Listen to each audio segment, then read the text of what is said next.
शाम 6 बजे से 7 बजे तक। ब्रेक के बाद आप सभी का फिर से स्वागत है। आप देख रहे हैं कार्यक्रम गांव किसान। आइए देखते हैं हमारा अगला सेगमेंट हमारा पशुधन, जिसमें हम पशुपालन से जुड़ी हुई बेहद ही महत्वपूर्ण जानकारियां आपको देते हैं। और जैसा कि आप सभी जानते हैं कि खेती किसानी के साथ साथ पशुपालन को अपनाना काफी बेहतर रहता है। ये न सिर्फ आपकी खाद्य सुरक्षा के लिए उचित है, बल्कि इसके साथ ही ये आपकी आमदनी में भी काफी इजाफा कर सकता है। और आज हम आपको खास तौर पर जानकारी देने जा रहे हैं गौ पालन के बारे में। जी हाँ, गाय पालन तो कई लोग करते हैं, लेकिन इसमें अगर खास बातों का ध्यान रखा जाए तो फिर आप अच्छा उत्पादन प्राप्त कर सकते हैं। और पशुओं की देखभाल भी अच्छे तरीके से करना बेहद जरूरी होता है। तो विस्तार से जानते हैं गौ पालन के बारे में।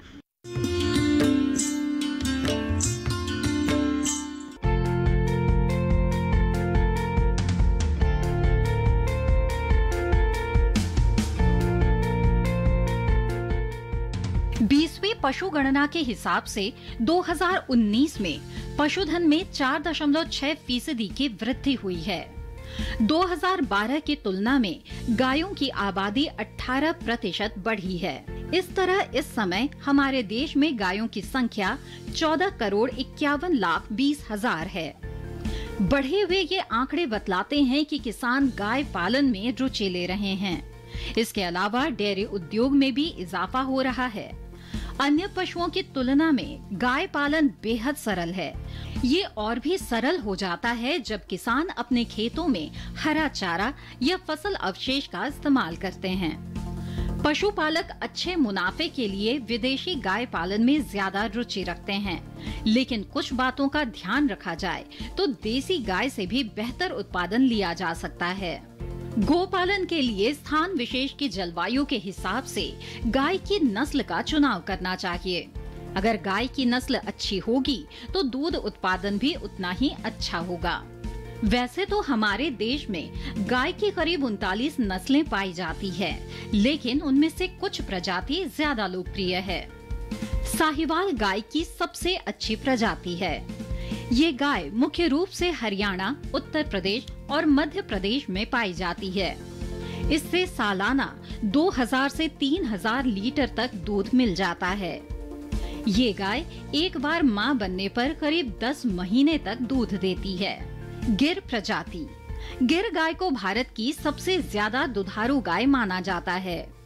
गिर गाय एक दिन में 50 से 80 लीटर तक दूध देती है।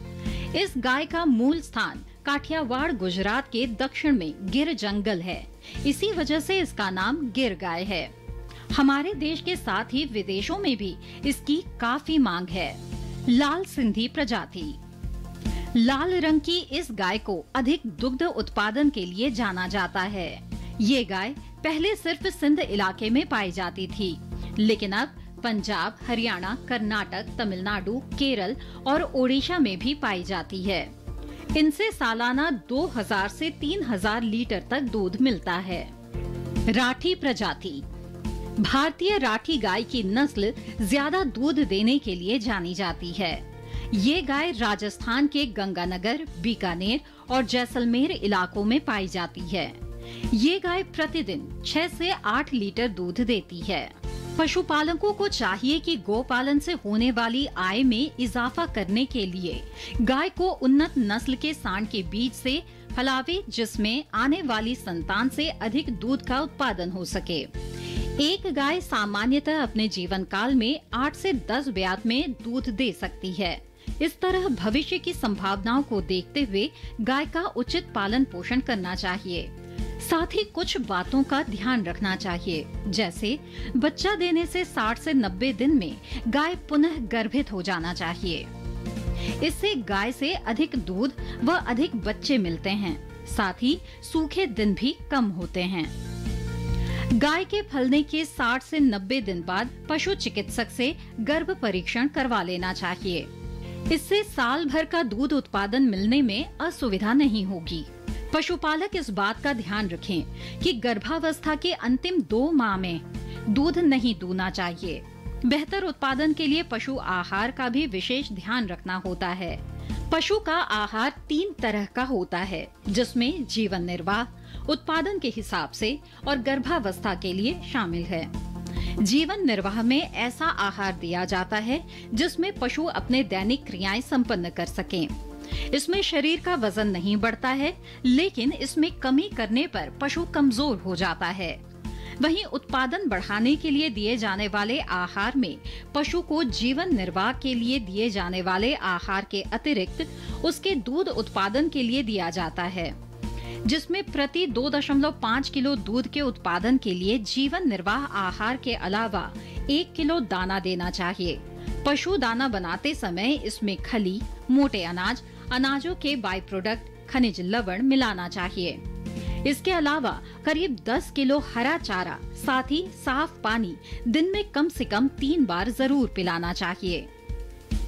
गाय पालन वैसे तो भारत में कम मुनाफे का व्यवसाय माना जाता है, लेकिन सही देखभाल और जानकारी लेकर इससे कई गुना मुनाफा कमाया जा सकता है।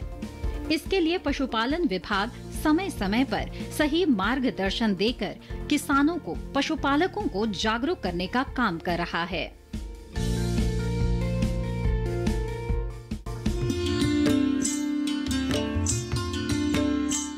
पशुओं से अधिक उत्पादन प्राप्त करने के लिए जरूरी होता है मौसम के अनुसार उचित पशु प्रबंधन। तो आइए देखते हैं क्या कहता है नवंबर माह का पशुपालक कैलेंडर। पशुपालक कैलेंडर नवंबर माह में ध्यान देने वाली बातें। इस माह में तापक्रम अचानक कम होने की स्थिति में पशुओं को सर्दी से बचाव के उपाय करें। रात में पशुओं को खुले में ना बांधें। मुंह पका खुरपका रोग, गलघोटू रोग या फटकिया रोग के टीके यदि अभी भी नहीं लगवाए हो तो कृपया समय रहते टीके लगवा लें। थनैला रोग से बचाव के उपाय करें। पशुओं को लवण मिश्रण निर्धारित मात्रा में दाने या पाटे में मिला कर दें। बरसीम व रिचका की बिजाई माह के मध्य तक अवश्य पूरी कर लें।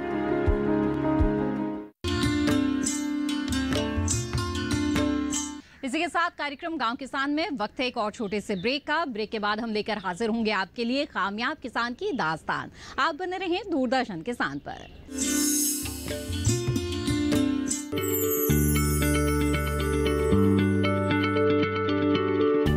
क्या आप किसी बीमारी से परेशान हैं? चाहते हैं डॉक्टर की सलाह? तो हम हैं आपके साथ।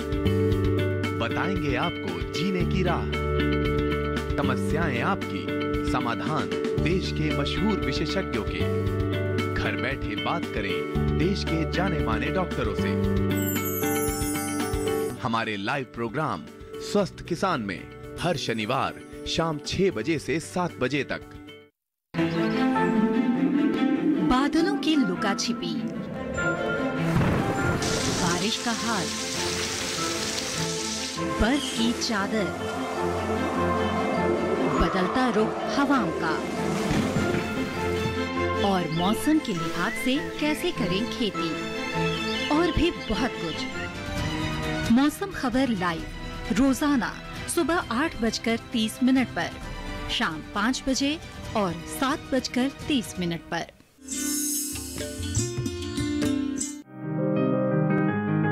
बीमारियों से कैसे बचेगी फसल? मवेशियों की मुश्किलों का क्या है हल? कहां से लाएं बीज, कितनी लगेगी खाद? किसानों के हर फोन का विशेषज्ञ देंगे जवाब। देखिए हेलो किसान लाइव सोमवार से शुक्रवार शाम 6 बजे।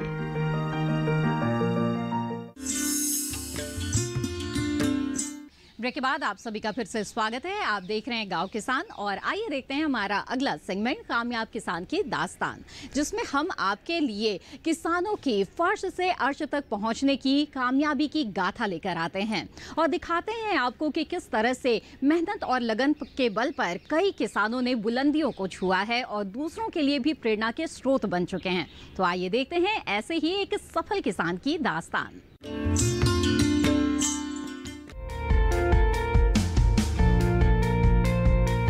पंजाब जाना जाता है बेहतर और अधिक फसल उत्पादन के लिए। लहलहाते खेत खलिहान और दूर तक फैली हरियाली, ये परिणाम है किसानों की मेहनत का। आज देश के युवा भी बढ़ चढ़कर खेती में अपना योगदान दे रहे हैं। ऐसे ही एक युवा किसान हैं अमनदीप सिंह।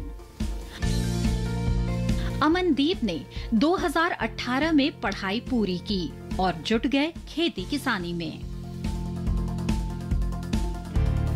अमनदीप के दादा महेंद्र सिंह बंटवारे के बाद यहाँ आ गए। उस समय परिवार को चलाने के लिए खेती के अलावा कोई जरिया नहीं था। परिवार के पास कुछ जमीन तो थी, लेकिन खेती करने के कोई साधन न थे।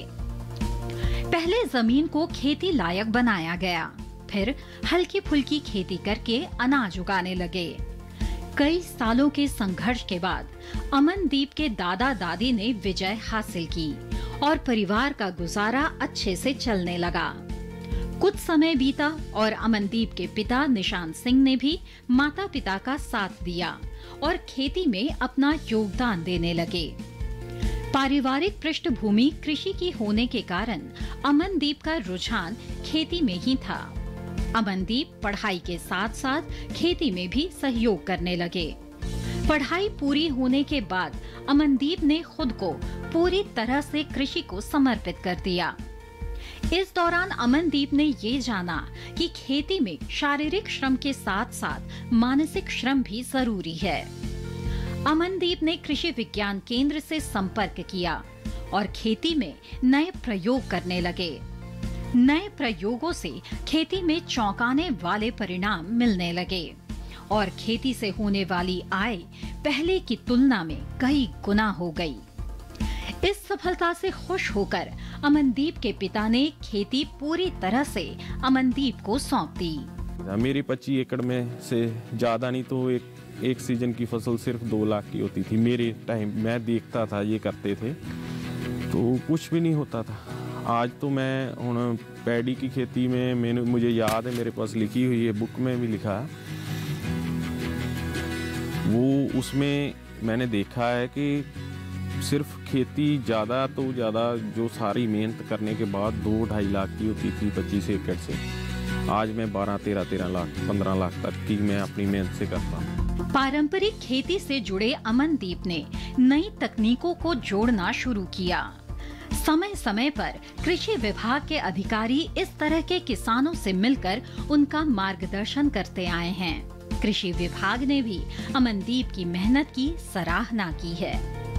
अमनदीप अपने खेतों में बीज और उर्वरक डालने से पहले कृषि विभाग से सलाह लेते हैं और कृषि विभाग भी हर संभव सहायता के लिए सदैव तत्पर रहता है। यही कारण है कि अमनदीप खेती में एक नया मुकाम गढ़ रहे हैं। पराली देश की एक बड़ी समस्या है।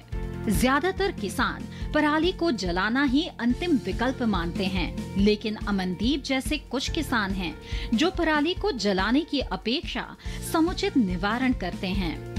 पहले तो कटर से वो इकट्ठी करते हैं पराली इकट्ठी करके उसकी लाइनें बनाई जाती है।